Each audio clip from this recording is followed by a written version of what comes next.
To be não é um bicho de 7 cabeças. Falei rápido isso, né? Tá. Bicho de 7 cabeças. Bicho de 7 cabeças. Brethren, hello! Depois de tanto tempo novamente, né? Mas esse intervalo teve um motivo diferente dos outros. Nós estávamos parando para discutir direções que esse show deveria ir, e esse vídeo de hoje é o resultado dessas discussões. Para quem não nos conhece, eu sou o Mr. Maia, e esse é o show que compartilha no nome, o Mr. Maia, no qual nós falamos sobre regras de inglês, com o intuito de desvendá-las para que você, de uma vez por todas, entenda a regra que é o tema do vídeo e nunca mais tenha dúvidas sobre ela. Então, sem mais demoras, vamos falar sobre o tema desse vídeo, as 4 coisas vitais para que você possa entender, de uma vez por todas, o verbo to be. Here we go. Regra número 1. O verbo to be não é um bicho de 7 cabeças. Por mais interessante que esse título dessa regra seja, ela é bem relevante porque em escolas de inglês é sempre a mesma coisa. Até nas primeiras semanas do aprendizado do aluno, eles falam sobre to be tanto, de tamanha importância, tão frequentemente, que o aluno depois, quando vai falar frases que não tem sou, ou é, ou estamos, ele acaba falando am mesmo assim. Como professor de inglês, várias vezes eu me deparei com alunos que falavam uma frase como, por exemplo, eu jogo futebol, como I'm play soccer. E quem sabe que tá errado. Não vai o ali porque não tem um sou ou um estou. Então a primeira coisa que deveria ser aprendida sobre aprender o verbo to be é respirar. E se você teve... Eu olhei pra cá pra você. Então a primeira coisa que deveria ser aprendida quando você for aprender o verbo to be é que você precisa respirar e com calma abordá-lo como apenas uma ação. Você não perde a cabeça quando você vai falar sobre trabalhar, to work, jogar, to play, entender, to understand. To be é ser e é estar. E é isso. Então se a sua frase não tiver esses caras, você na enorme, esmagadora maioria das vezes não vai usar nenhuma variação do verbo to be. Nem am, nem is, nem are. Existem exceções para isso? Sim. Se você falar um futuro,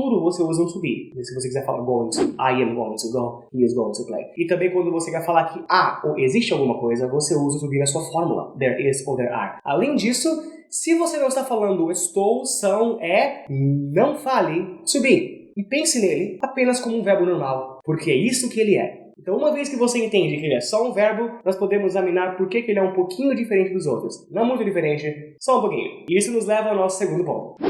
Segundo ponto.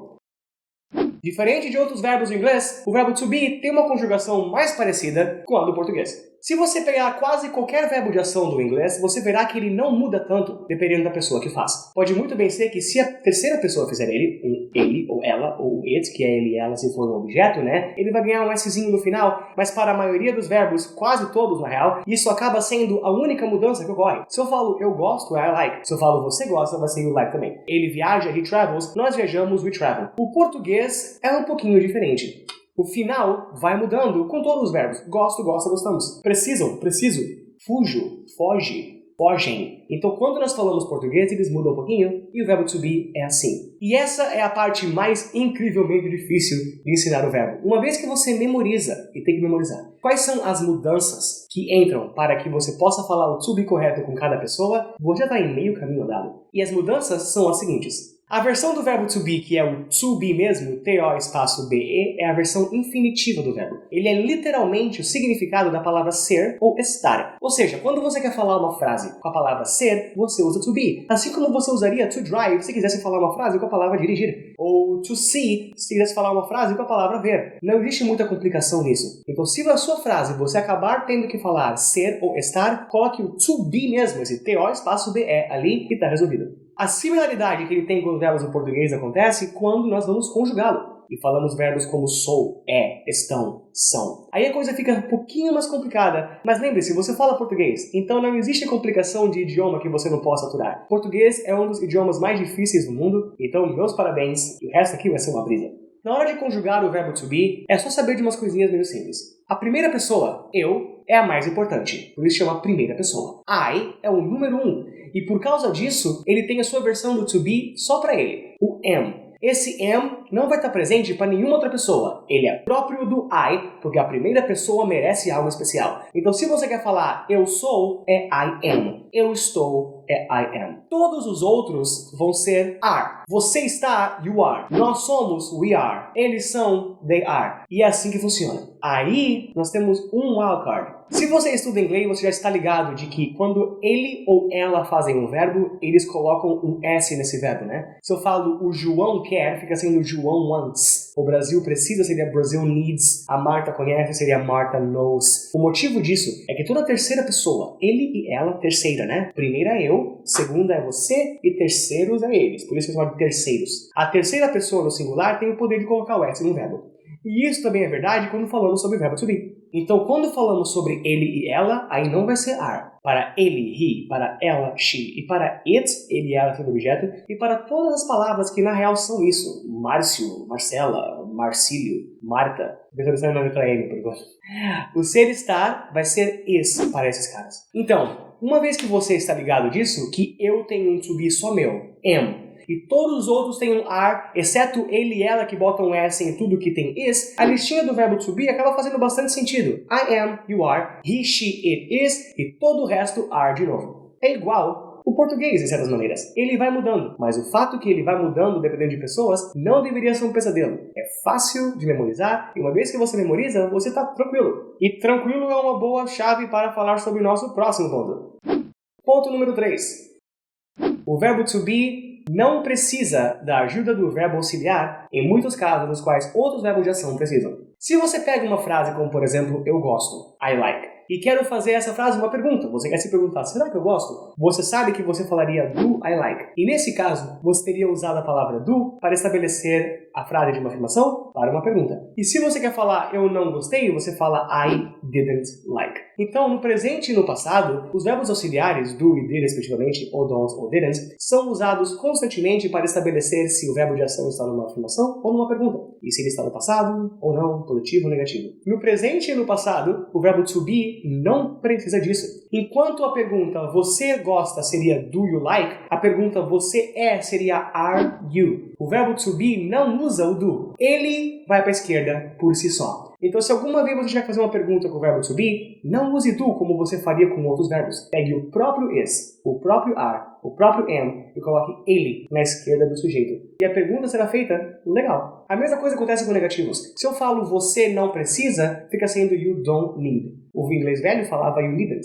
mas atualmente seria you don't need, e esse don't ele é usado para colocar o negativo em quase todos os verbos de ação. Mais uma vez, o verbo to be não faz isso. Se eu quero falar você não é, seria you aren't, ou você não está. Ele não é, seria he isn't. E eu não sou ou eu não estou, seria I am not. Essa versão vai ser separada porque ninguém nunca pensou em falar amn't, porque é muito trabalho para a garganta, ou para a língua, para a boca em geral, né? Essa é a terceira regra que vai lembrar sobre o to be.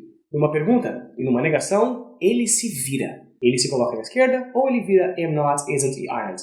Do, don't, did e didn't não são necessários para ajudar esse cara. No presente e no passado. O que nos leva à nossa quarta regra sobre organizar o to be. Em tempos futuro e condicional, o verbo to be perde todos os poderes e toda a sua autossuficiência e acaba virando um verbo como todos os outros.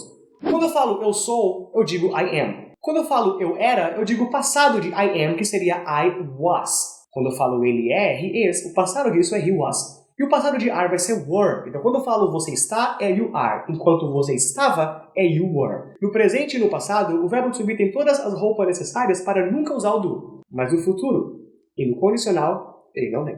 Se eu quero falar você será, o verbo to be não tem nada preparado para lidar com isso. Então, como todos os outros verbos que existem, ele pede ajuda para auxiliar do futuro, o will. E você será fica sendo you will be. E realmente fica sendo you will be. É importante ver isso para que vocês não pensem que é you will are. Porque no presente e no passado, ele tinha o poder de ser original para a palavra you, né? Isso é diferente para he ou she, que era is, ou para me, que era eu, que era am. No futuro, não. Uma vez que o verbo to be pede ajuda para o auxiliar, ele perde todas as suas regalias. Ele não mais pode usar uma roupa legal e ser original. Ele vai ser o be e pronto. Ele tem os mesmos direitos de todos os outros verbos de ação que pedem ajuda para o auxiliar. Se você fala eu dirigirei, vai ser I will drive. E se você fala ele dirigirá, você fala he will drive também. O drive não muda. Ele não tem o poder de mudar porque ele não tem importância. O verbo auxiliar está lá fazendo o trabalho. Então, quando eu falo você seria you would be. Eu serei, I will be. Agora que é futuro e condicional, é be para todo mundo. Ele não pode mais mudar. Negativos também. Você não estaria, you wouldn't be. Ela não será, she won't be. E mais ainda, quando eu faço uma versão pergunta disso, só o verbo auxiliar pode ir para a esquerda. Ao pedir ajuda para o verbo auxiliar, o verbo to be perdeu não apenas as suas roupas, a sua diferença de roupagem, mas ele também perdeu a sua habilidade de pular para a esquerda. Todos os superpoderes do verbo to be foram embora. E agora quem pula para a esquerda é o auxiliar. Então, ele não será, seria he won't be. E a pergunta, ele não será, seria won't he be. Ela não será, won't she be. Ele não estaria, wouldn't he be. Enquanto se estivéssemos no presente no passado, o auxiliar não estaria ali. Se eu falo ele não é, seria isn't he. Essa frase isn't he demonstrando os poderes que o verbo to be tem no presente, de negativar a si mesmo, fazendo isn't, e se colocar na esquerda numa pergunta. Ambos esses poderes agora ele não tem mais. Se eu fizer no futuro, como eu falei já, ele não será, vai ser o won't he be, o be bonitinho. No fim, sem o poder de pular antes e sem o poder de ser diferente. Be mesmo. E uma vez que você sabe essas 4 coisas, você sabe tudo sobre o verbo to be. E esse, no fim das contas, é o intuito desse canal, né? Por mais que fazemos piadas e brincamos, muitas vezes até parece que fica em segundo plano a missão real. E a missão real é a seguinte: quando vocês assistirem esse vídeo,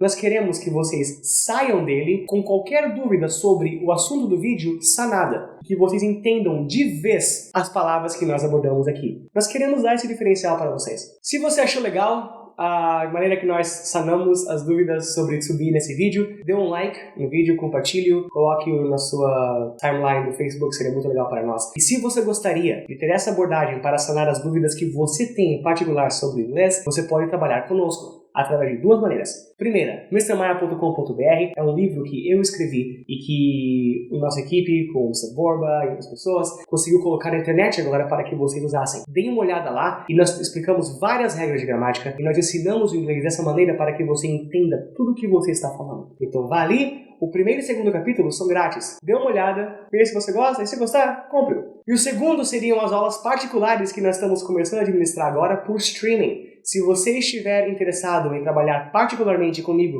e ter as suas dúvidas de inglês sanadas, entre em contato conosco no nosso chat de mensagens na nossa página do Facebook. É facebook.com/thismrmaia. Vá lá, nós vamos respondê-lo e agendar um horário e vai ser bem legal. Nós temos já pessoas trabalhando conosco e eu estou muito satisfeito com a habilidade que eu tenho de alcançá-los, em particular, em qualquer canto do Brasil ou do mundo, né? Não sei quem está nos vendo agora. Então, mrmaia.com.br, facebook.com/thismrmaia para mensagem, para trabalhar comigo através de streaming, né? Aulas em vídeo ao vivo, assim, né? Então, é só isso. E vejo vocês no próximo vídeo. Ah, mais uma coisa. Se você tem alguma dúvida sobre inglês que você gostaria que nós abordássemos no próximo vídeo, coloque nos comentários aqui. Nós sempre olhamos. E pode muito bem ser o comentário que você colocar seja o tema para o nosso próximo vídeo. E é só isso.